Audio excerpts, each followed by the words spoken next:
You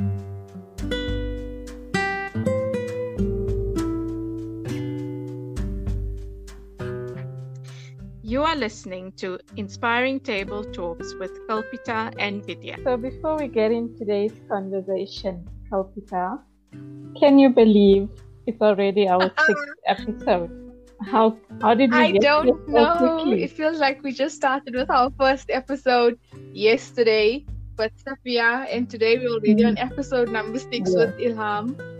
And with every woman we meet, it's so crazy and it's so much of fun, and we're learning so much along the way. I think that's the nice thing, is along the listeners, we also learning. Alongside the listeners, we're learning equally. And we're having fun and we're making memories. That's why it's going so quick. So today I'm actually very excited. I've been fangirling over this lady, particularly because her favorite color is also red lipstick. So do you want to do the honors of introducing her? Yes, well, there are so many ways to introduce our guest on this episode. The best way to describe her is by her favorite saying, which goes, "A bend in the road is not the end unless you fail to take the turn." So today we welcome Ilham. Welcome to our podcast, Thank you, ladies. Ilham. Thank you for having me. I'm very How are you doing thanks. I today? hope you are too in this cold Joburg weather.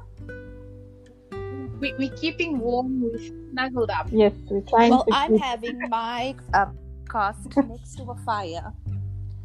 So I'm... Oh, wow, that's nice. Cozy. Keeping warm. Yeah. So, yes. So basically, we're very, very happy and excited to have you, like we said. But just so for people out there who know, Ilham is the managing director and CEO of Research 24/7, which is a market research company based in Johannesburg.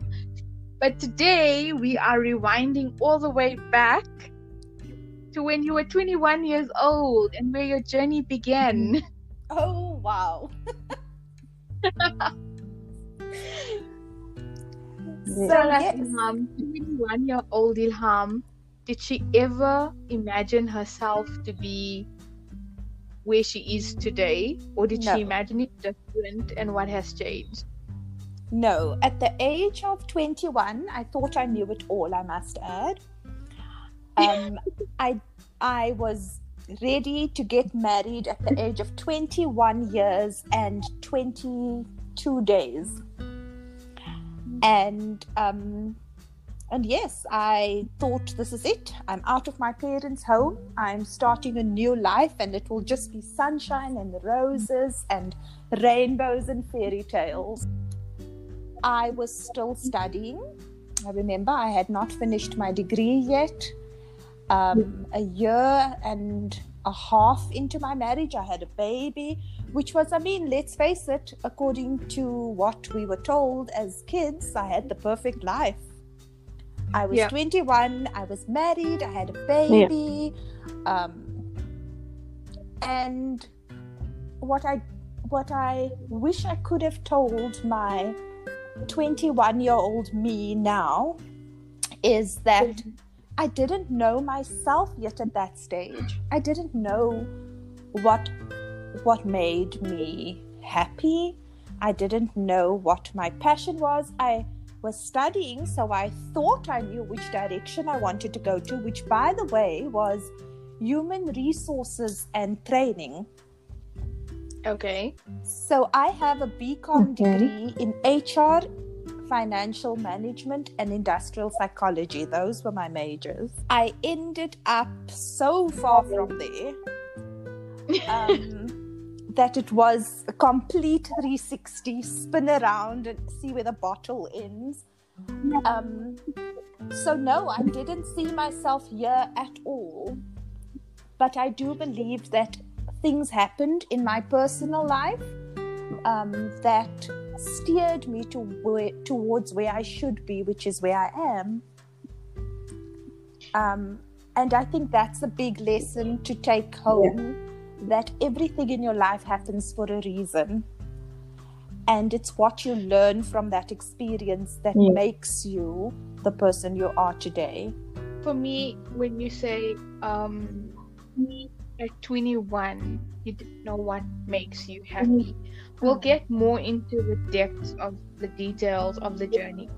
But at that time, if somebody spoke to you about the journey of self-love or self-discovery, what did you understand, or when did you really understand the importance of that journey of self-love and self-discovery?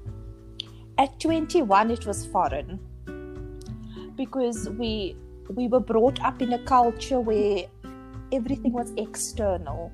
If other people were happy, you were happy. So, for example, if you kept your parents happy as a good daughter, you should be happy. If you kept your husband happy as a good wife, you should be happy. But it never said anything about what actually makes you, the person, happy. It was all very external.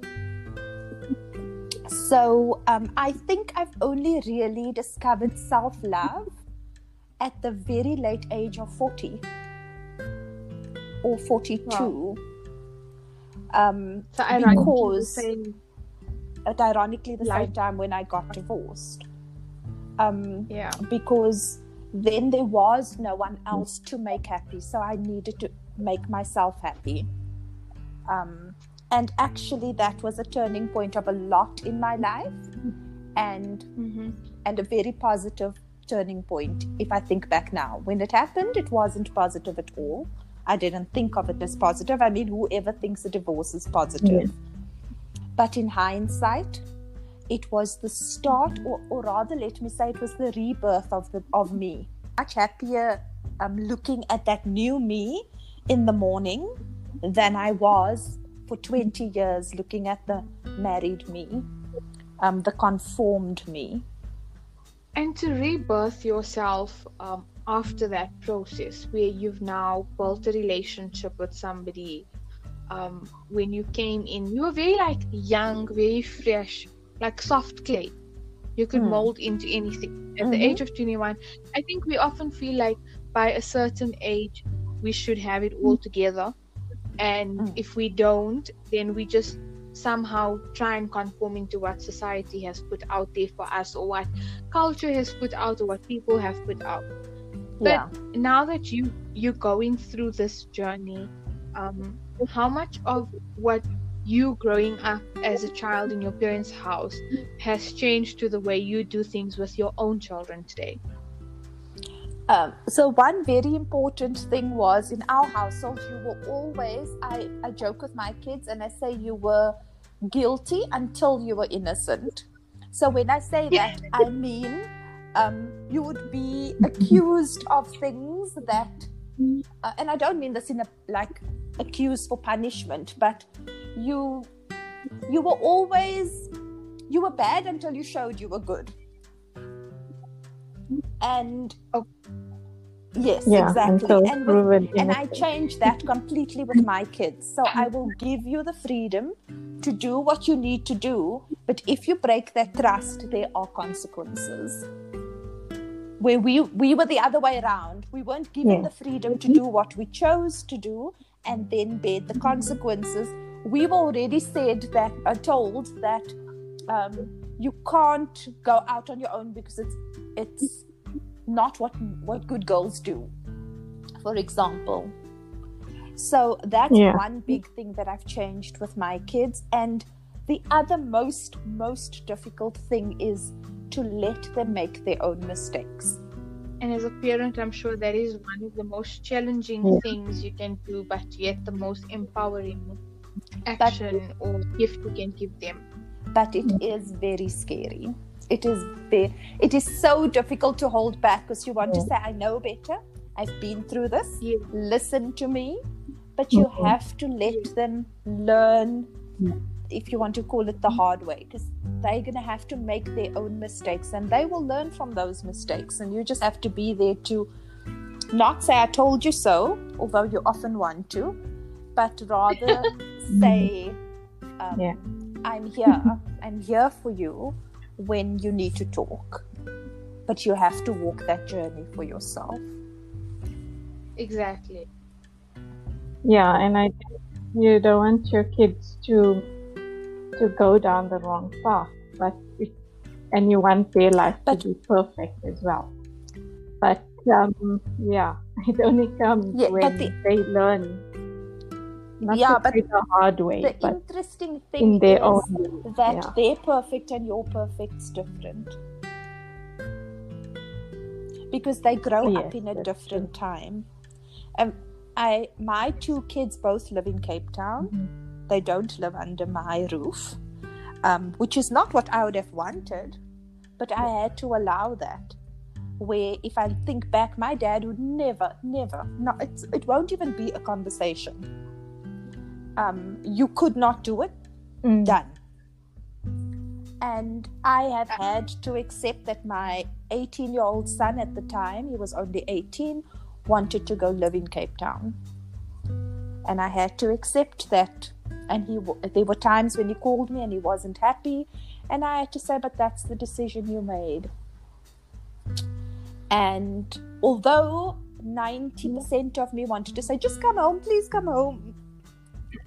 I can fix everything when you're here.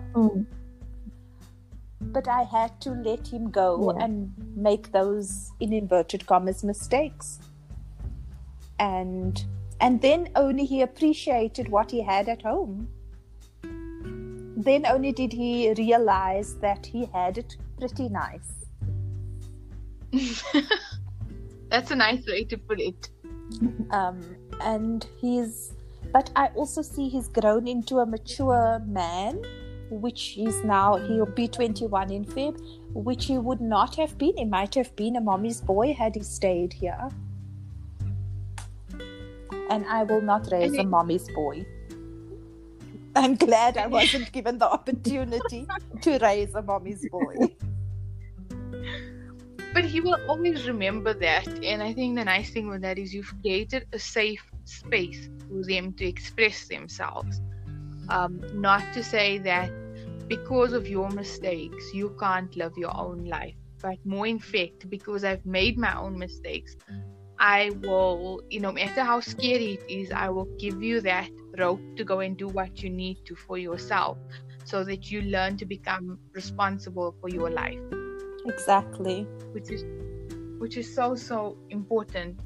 But when it comes to divorce, one thing I admire about you, and I love that in this day and age, while divorce is still very stigmatized, there's a lot of women coming out and speaking about divorce very openly.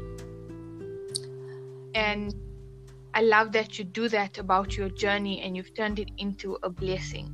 So you've left a very secure, comfortable environment and you moved into everything starting all over again and from ground zero, if I can put it that way.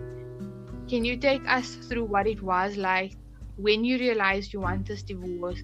What were some of the emotions you maneuvered through, the relationship challenges that perhaps presented themselves when going through this transition? And how did you get from being just somebody's wife, having a different career dream, to now owning and managing your own company? So my company started 4 years before I got divorced. I started my own business. So it was actually a decision I made because my daughter wrote, at the time she was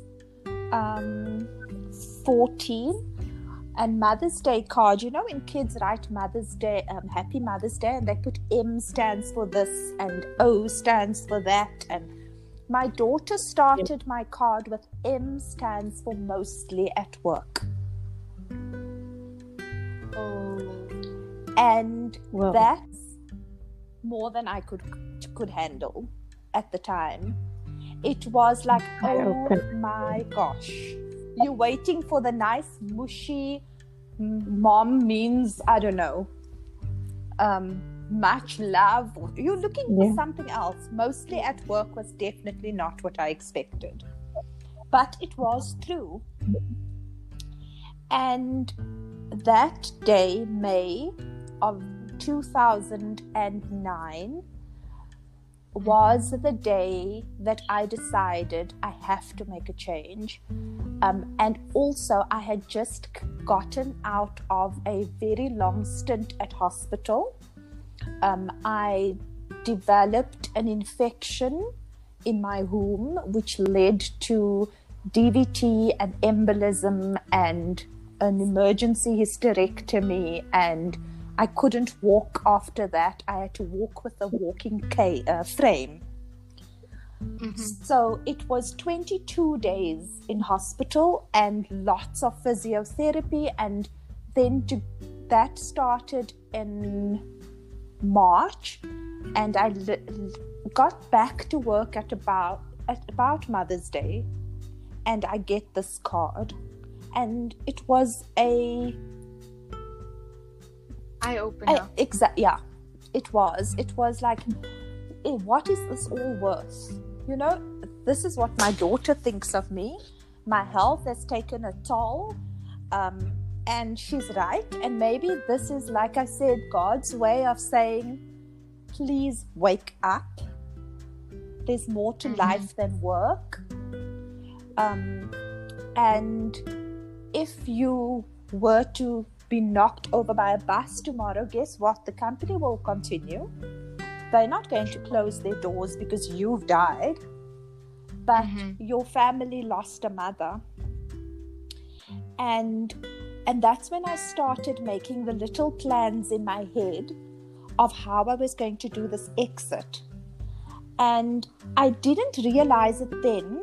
I only really could acknowledge it after my divorce, that I made these little plans in my head without saying anything to anybody, because although at that point I thought I was in a very loving marriage, I didn't feel like I could tell my husband even at that time that I'm thinking of doing this, because he would have found 10 reasons to knock it down.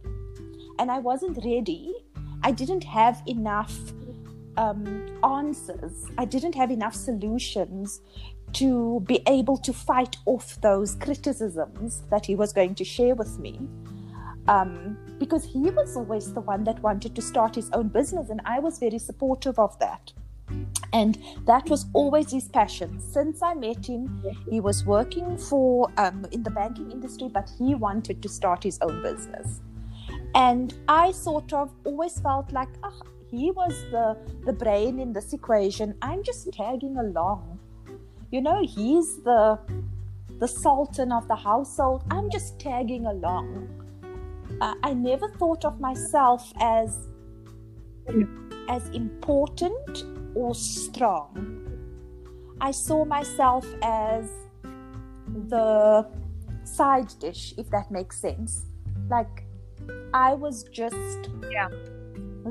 I was the mother, so I was important in my kids' lives, but I was, if you speak from an economic perspective, within financially in the household, he was the person and I was the little extras on the side. That's how I always saw myself. And that obviously suited him. So he is going to accept that that's what I think of myself, because I do believe that you allow people the power to treat you as they do. And I allowed him, because I thought that little of myself. I allowed him to think a little of me. And there comes the self-love. I didn't have any self-love. I had all these external locuses of love. I didn't believe I was worth anything more than going to a 9-to-5 job. I didn't think I was ever going to be a successful business owner. If I was going to work for myself at some point in my life, it was going to be like little consulting work for this company, and that it was never going to be big. It was going to be something to keep me busy. It's strange that you never saw your worth while in the relationship, yet you were actually what they call the working mum. and you were balancing life between the two. However, obviously, somewhere along the line, work took up most of your time, and your daughter brought you this gift when she brought it to your attention that you need to redirect your life. But I just find it, and that again takes me to the fact that if we're not on that journey of self-discovery, it's so easy for us to give away our power to somebody else. Totally. And like doubt our own worth. Totally. We do. And like I said, we allow that. It's actually more, I didn't feel that I was juggling both of it. I felt guilt all the time. So I felt guilty that I was always working and I was never at home. And when I was at home busy with family, I felt guilty because I felt there's more things that I could do at work. So I didn't balance. I was constantly feeling guilty for something. Guilty that I wasn't enough as a mother. Guilty that I wasn't enough as a wife. Guilty that I wasn't enough as an employee. So at that point, you've seen yourself from a perspective of lack. Whatever decisions you were made from fear and from lack. So how did you go from being in that space of a box of so-called ideal, but at the same time so suffocated, to where you are today, making decisions from a more powerful, more inspiring, more aligned place? It was forced. And so even my divorce was forced. It wasn't a choice that I made. It was my husband of 20 years just telling me one day that he wants a divorce. He couldn't give me a reason. He couldn't, he just wanted a divorce. We found out afterwards, obviously, what the reason was. There was someone else. But it was at that point, and I even felt guilty about being divorced.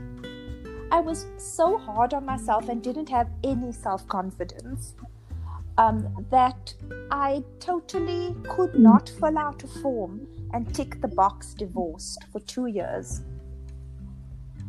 It took me so much to say the word divorced.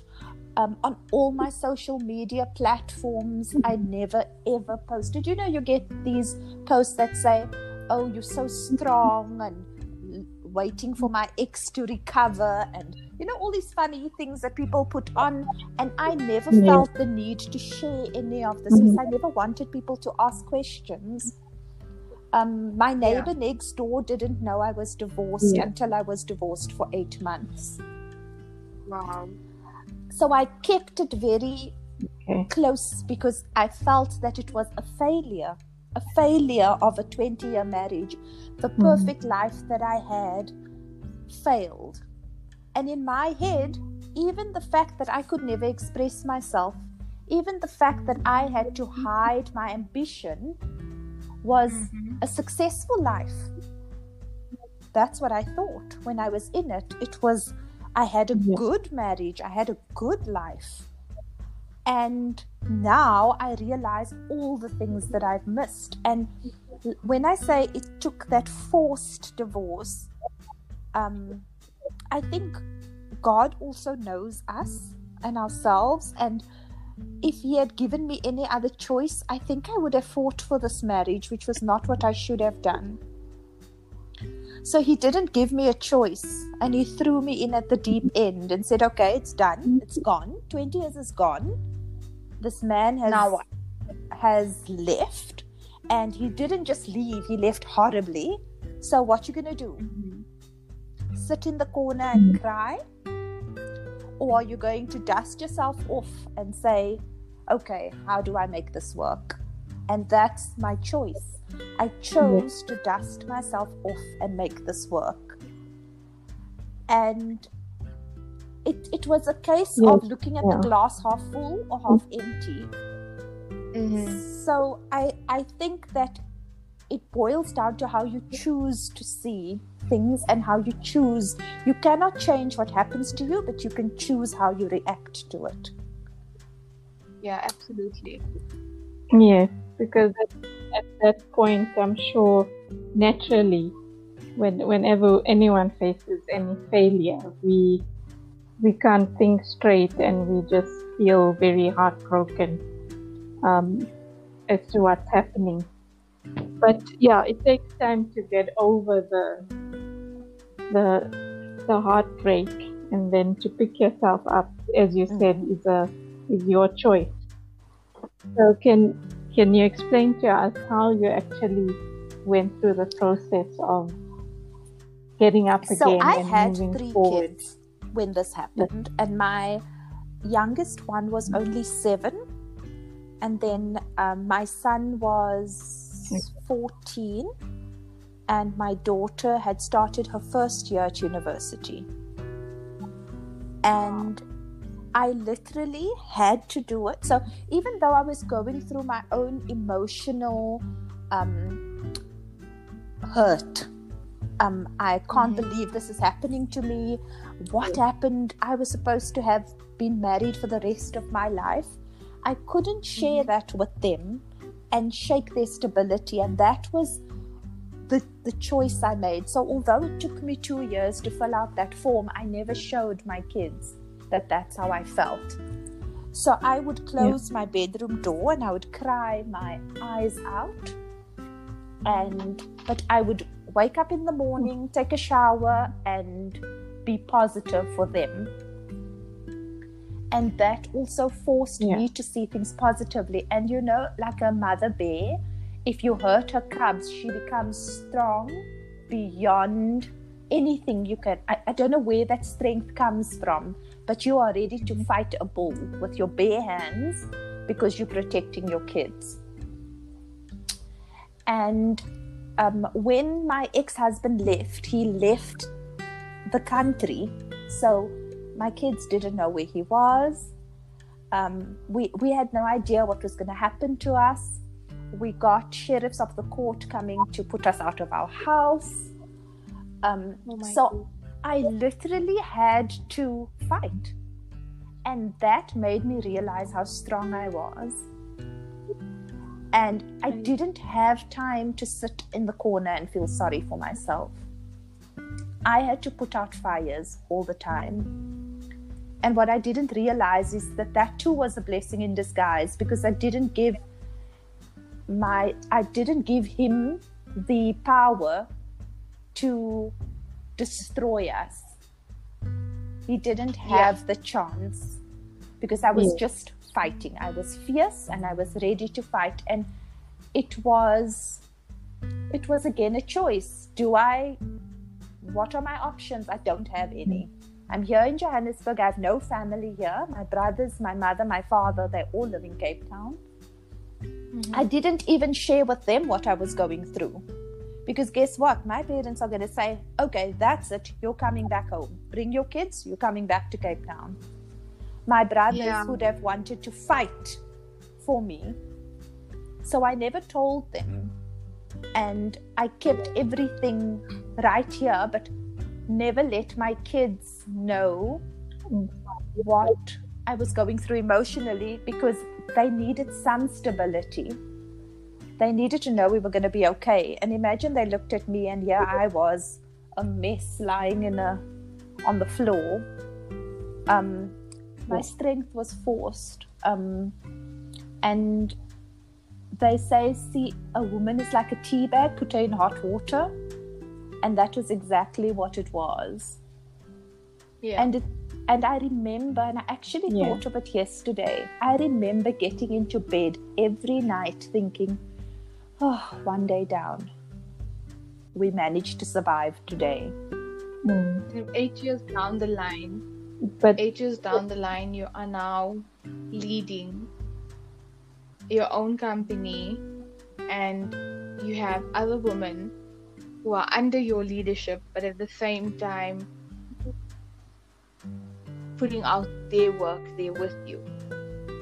Yeah. It is, but it was a worthwhile journey, because in that journey I discovered me.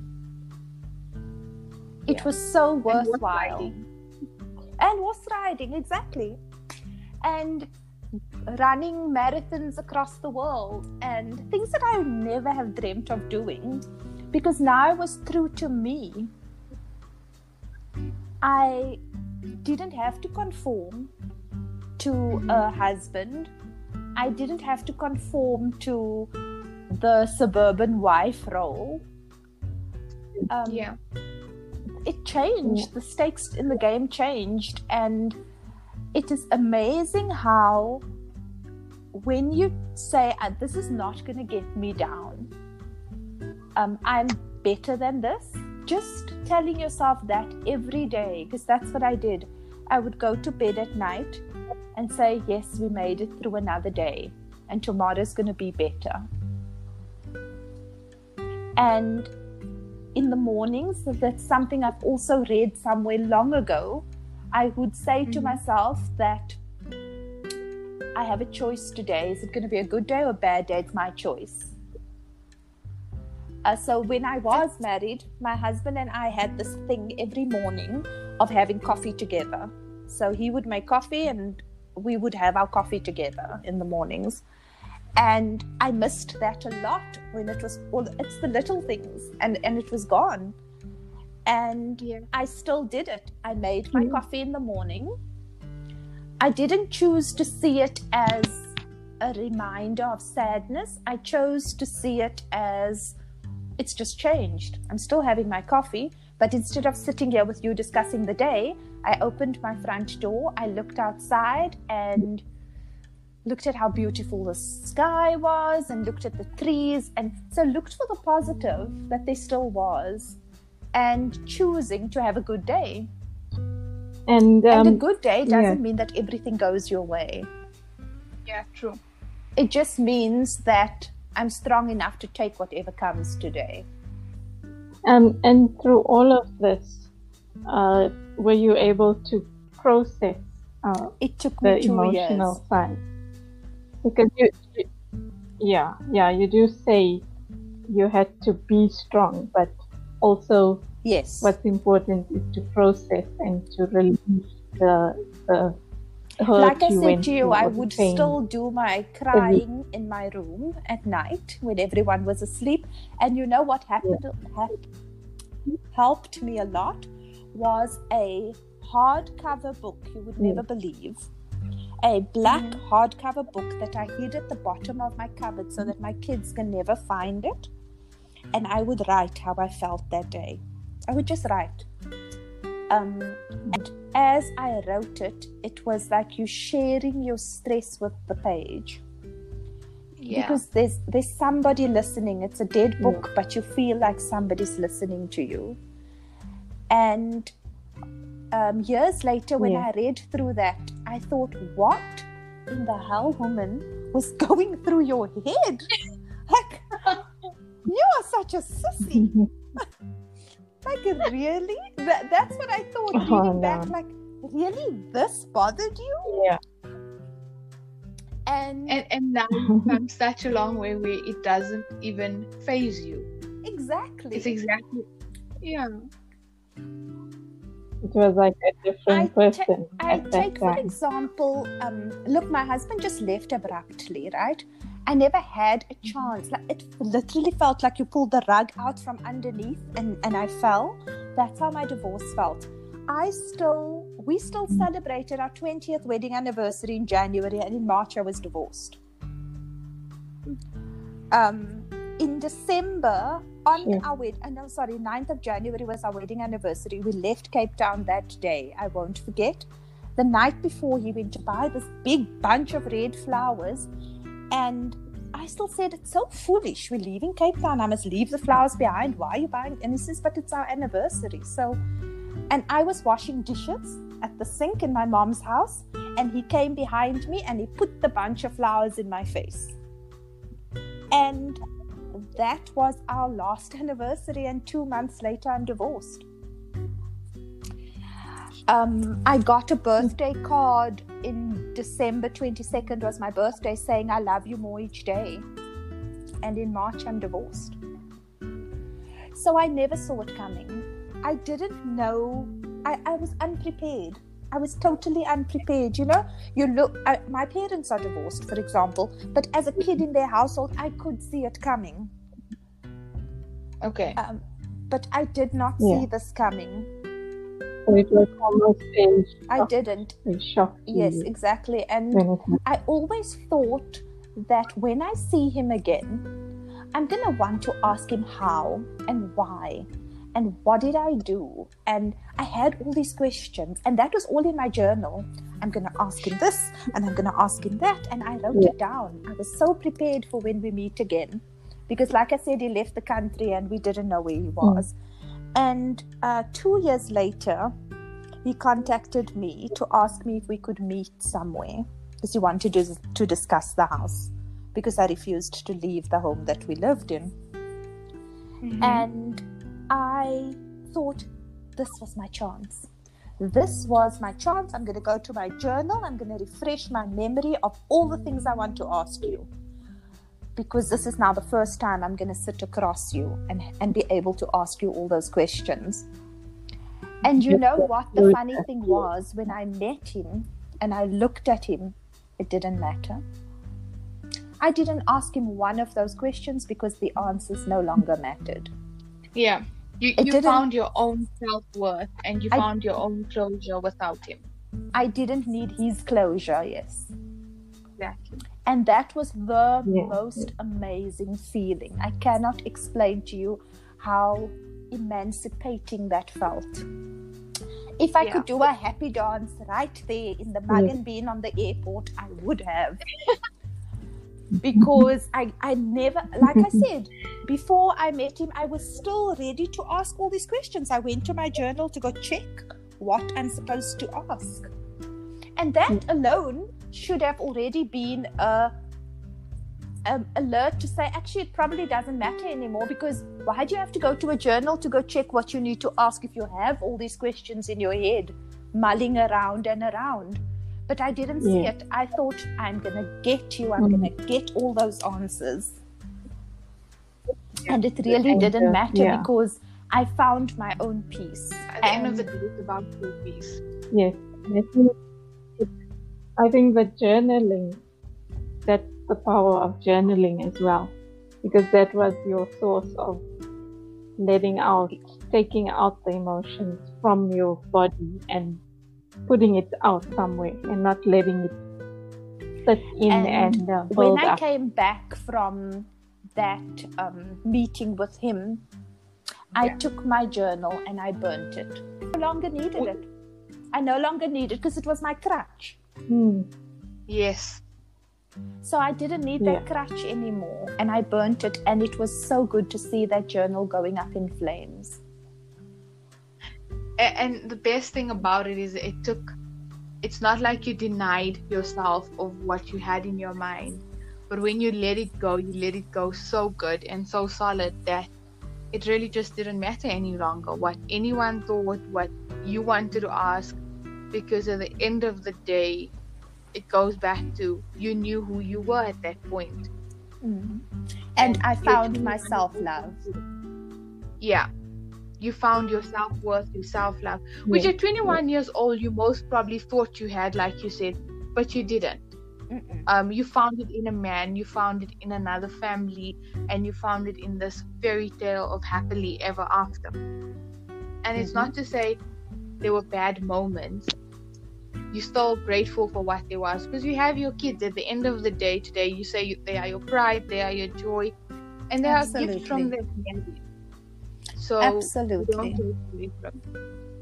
But if you could tell young women out there today who are going through a divorce, or girls who are extremely excited, so maybe it's two questions. One is to girls who think it's so important to immediately get married, to identify with somebody, and marriage is going to solve all of those questions and problems.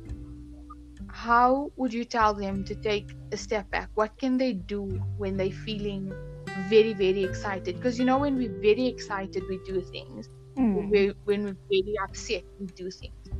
How do they stay in the middle line? And in that moment, do what is best for their internal self rather than the fantasies they believe.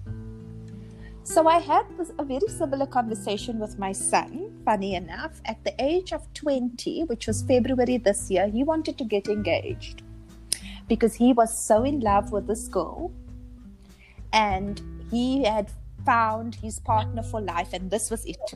There was nothing else. And I said to him, get to know who you are first. Because when you get married very young, what ultimately happens is you grow to be whoever it is that you were meant to be, and that person does too. And it could happen, and it often does with people who get married very young, that ends up so far apart.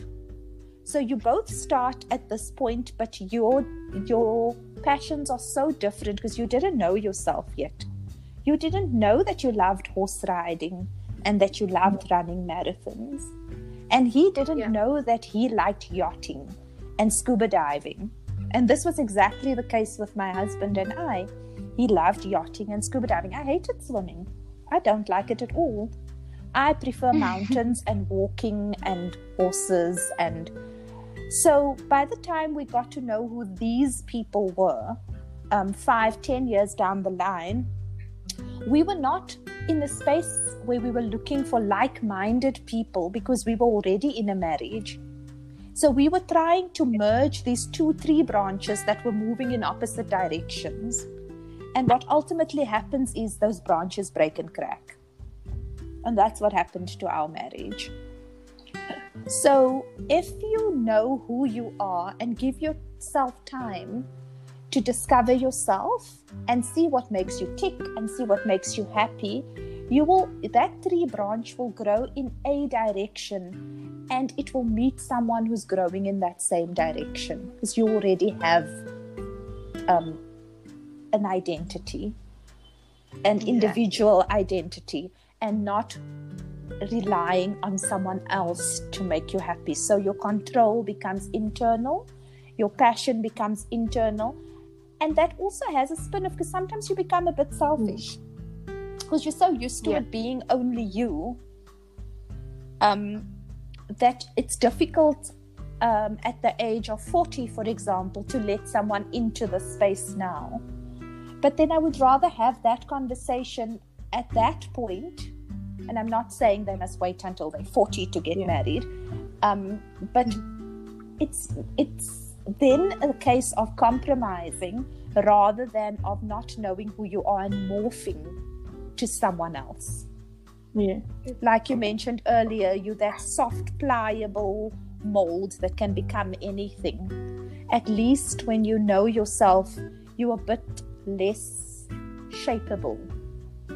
Yes. If that makes sense. And I think you're less influenced by these ideals you grow up with, and you start finding your own value, and you start creating your own rule book of what life can be, should be, or the excitement you need to find.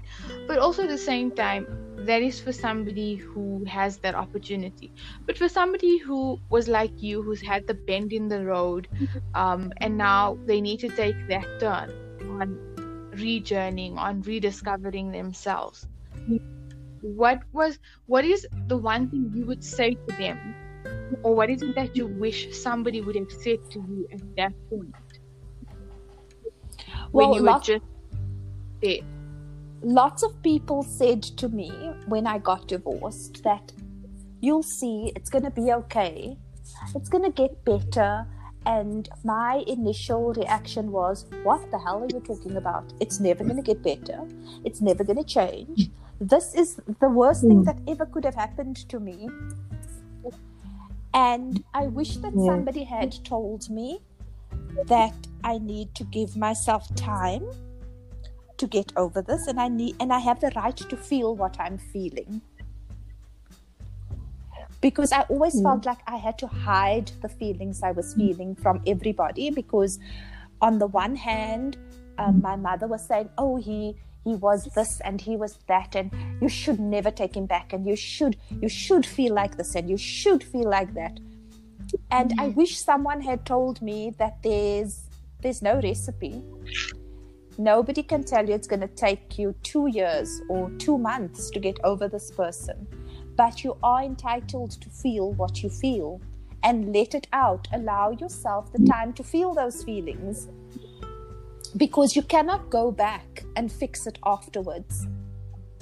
Yeah. And you get so many men, unfortunately, that think, oh, this poor little divorced, vulnerable soul, I can so totally take advantage of.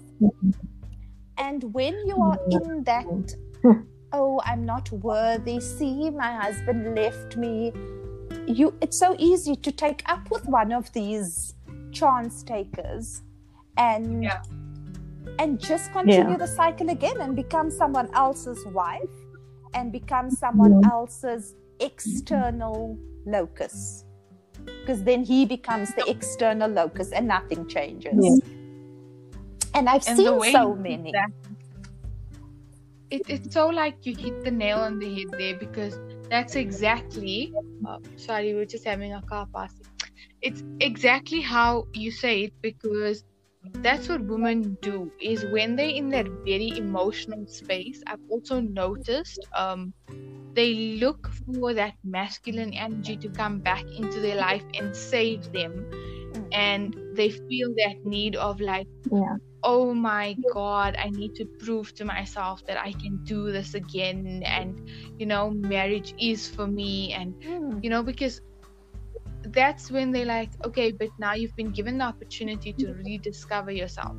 And it's not saying that you're going to close yourself to companionship. If you find somebody who's on that same wavelength again and there is a companion for you, that's fine. But all you're saying is, I'm not going to downplay who I am for you to be in my life any longer. Exactly that. Exactly. So, and I have seen it happen to so many women who are my age and have gone through a divorce. And funny enough, there are many out there at the age of 40. I don't know if it's midlife crisis of these men or what it is, but a lot of divorcees at my age. And even at the time that I got divorced, I had 4 peers who got divorced at the same time, and we were all married for about the same length of time. Wow. And most of them have gone into other relationships. One of them's remarried. Actually, 2 of them's remarried. I actually just discovered the one got married, remarried a few weeks back. She was my neighbor. And she said to me, the second time around, you don't really want to tell people because you don't want them to know you're married. That's why I didn't tell you. She's moved away. She doesn't live here anymore, but I bumped into her. And she said, so I didn't tell you that I got remarried because the second time around's not the same. You're married just for convenience. And I've heard that from the other lady who also got married. She used the words, she no longer looks for the fairy tale. And I said, hell no, want the fairy tale. I will wait for Prince Charming to come and bring me on a horse. And I will wait for him. So again, it's the choice you make. Am I okay? Yes, I am. I'm quite okay being on my own. There's a song that I love, it's Stronger. I think it's Megan Trainor or someone. I can't remember. But she uses the words me, myself, and I. And I'm okay with me, myself, and I. And yes, you've got to love your own company. Exactly. There are moments where you are lonely. There are moments. I won't lie to you. Where you wish there was someone that you could talk to, or when something really great happens. Like I remember when I got this client from the US. It was a big deal. It was a big contract, and I was super excited. And what would you do? You'd want to come home and share it with your significant other. Guess what happened today? I nailed it, and I didn't have that person to come home to, and that also made me realize that, oh wow, you are alone. And I put on my headsets and I listened to good music, and I was like, yes, girl, you did it. I don't need to tell Yeah. anybody. I'll tell the walls. I did it. And but it was it's a constant choice. This whole journey that you're on, it's not something that just stopped there. It's a continuous journey of you continually rediscovering, refocusing, reshaping, or realigning. It's a continuous discovery of renewing yourself. And the best part is that you've seen the gifts that your children have brought into your life, where they even explain to you that if you have a second marriage, it should be celebrated equally as great as the first one. Why not? Which Exactly. is so cool. And it's That's about opening yourself up to learn from anywhere. I mean, Yeah. we were brought up where you didn't teach your parents anything, right? They taught you. You listened and you learned. But it's different in the new generation, because our kids tell us things, not just technology, because that they obviously much better at that than I am, but just the way they look at things. I mean, my daughter, with my I think it was my 25th wedding anniversary, would have been my 25th wedding anniversary, she sent me a card, or she gave me a card, she still lived at home, that said instead of thinking about your 25th anniversary, let me tell you 25 things you taught us. Wow. And she listed them one by one. And I wish I had the card with you to read this to you, but it was things like be kind, when life hands you lemons, sell lemonade. So not make lemonade, but sell it. And actually, Kalpita, she says, red lipstick can fix anything. That was one of them. Well, she's right. And she says, and when you feel down, put on boots and kick ass. So those are the things. So that's why I say my kids are my pride and joy. And with my last anniversary, she wasn't here. She was in Cape Town, and she sent me flowers with a card that says, "Happy 20." I think I would have been married 26 years this year, and she says, "Happy 26th year of being our mom." Oh, that is so beautiful. Oh. So cool. So I think for all of us, we've looked at this as a family. And when I say family, I speak about myself and my kids. We looked at this as a positive change in our lives. We chose to look at it as a positive change and not to. So there are always going to be memories, and a lot of them fond, and we will always treasure those. But we didn't close the book. We just started another chapter. Yeah. And That's the beauty of it. It's always about how you handle your situation and how you look at it, which I think is so inspiring on your side, the way you handle everything that I mean, financially it wasn't easy as well, because I had a daughter that just started her first year medicine at the time, and I had a son who was in first year high school, and I had a daughter who was in primary school. And like I said to you, it wasn't easy. He made it very, very difficult for us.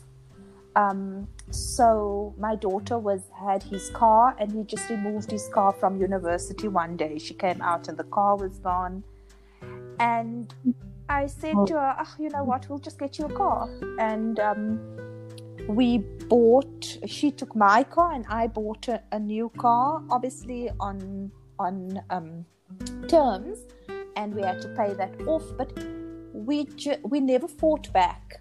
And that's the one thing that I can tell somebody who is going through this. And I wish that somebody had told me that, but I taught it to myself. It was self-taught, because I saw so much distraction around me, was don't be bitter.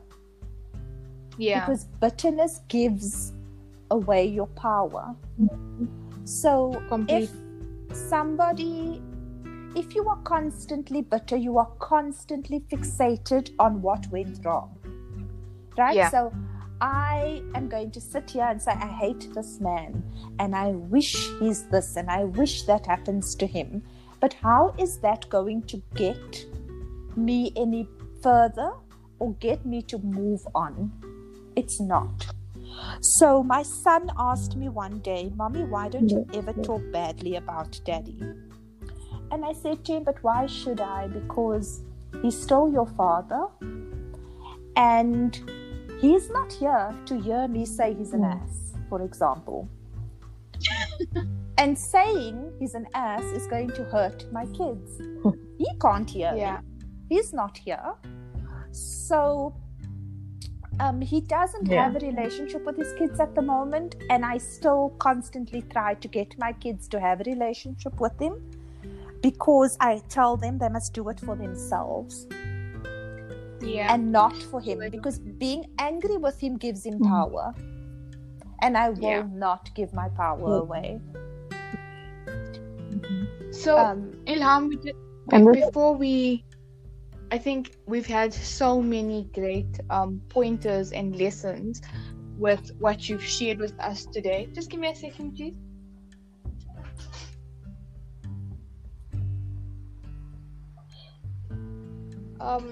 But sorry about that.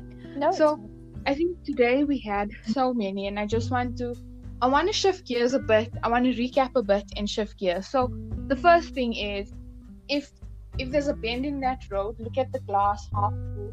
It's not going to be easy, and the road to self-discovery is not a straight cut out path. It's something you need to find. Secondly, don't give your power away. And don't give it away by becoming bitter. Don't give it away by trying to fight something that is no longer there, but rather go with the flow. And thirdly, be the example for your kids, but also be willing to learn from them. And those are some really valuable points you've given us. Like, don't rush into anything without knowing who you are. As we come to the end of this podcast, I cannot let you go without asking you, all of these things have obviously influenced your business leadership style. The way you work with people, the way you contribute to society through your business. Can you tell us a little bit more, in a nutshell, what exactly your business is about, and how has your experiences now taken your business to the next level? So from those little thoughts you had to now actually having this business physically in your hands day in, day out. So I think it is a big part of it is a trial and error, and I learned that because of what I was going through personally. So I registered my business. I started my business on my dining room table, and I was while I'm still married, and I have to do everything myself. I cannot give anybody anything to do because I have to do it. Otherwise it won't get done properly, because that is how I lived my personal life as well. I had to do all the cooking. I had to see to the kids. And when I changed, when that bend in the road came and I was forced to change, my business actually took off because I changed the style of how I worked as well. So your personal experience very often or always has an impact on your career or your business.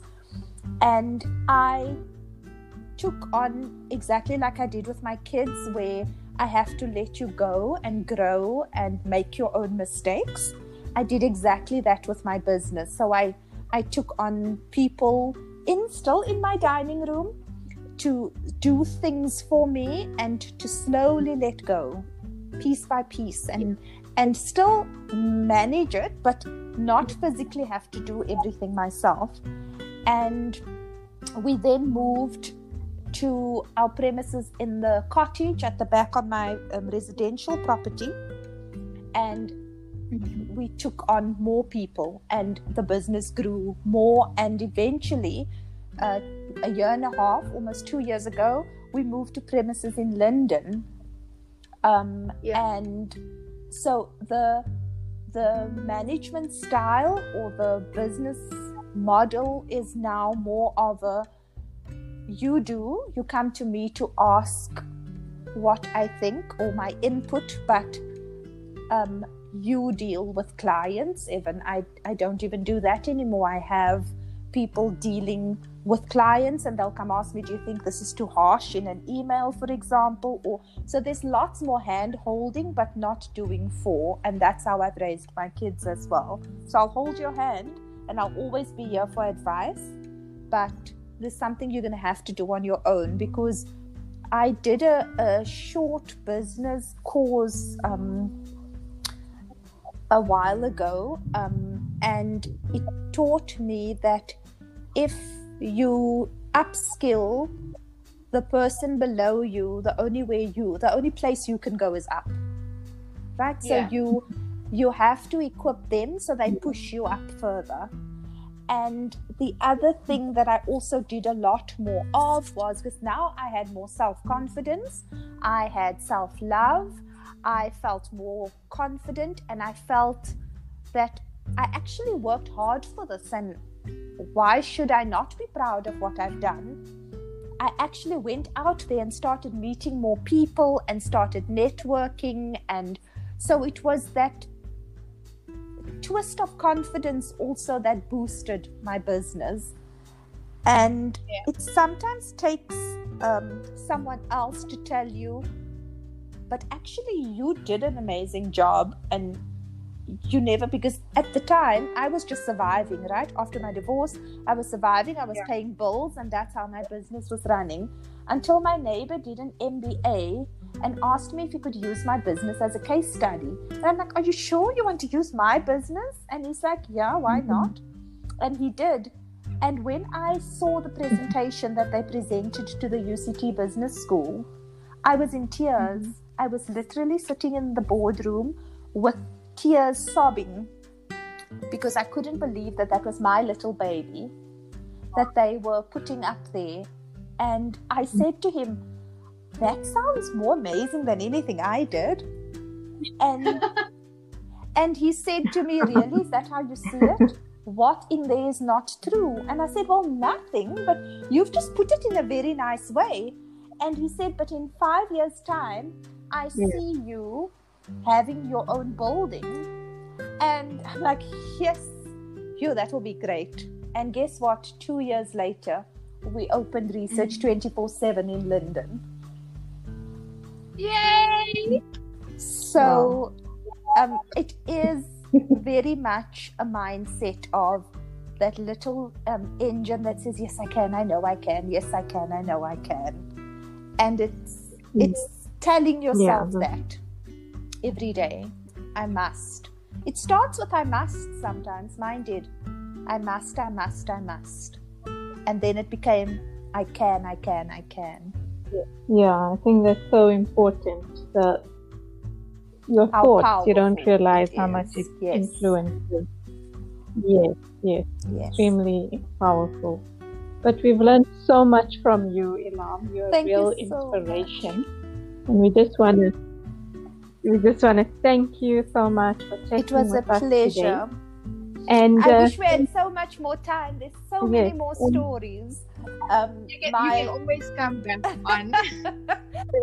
Ilham, can you share with us your contact details and social media handles with our listeners? Our website is www.research247.co.za. Part of our a big part of our research is consumer research. So we're constantly also looking for people who wish to belong to our panels, and they get paid for participating in research. So you can find that link on our website as well.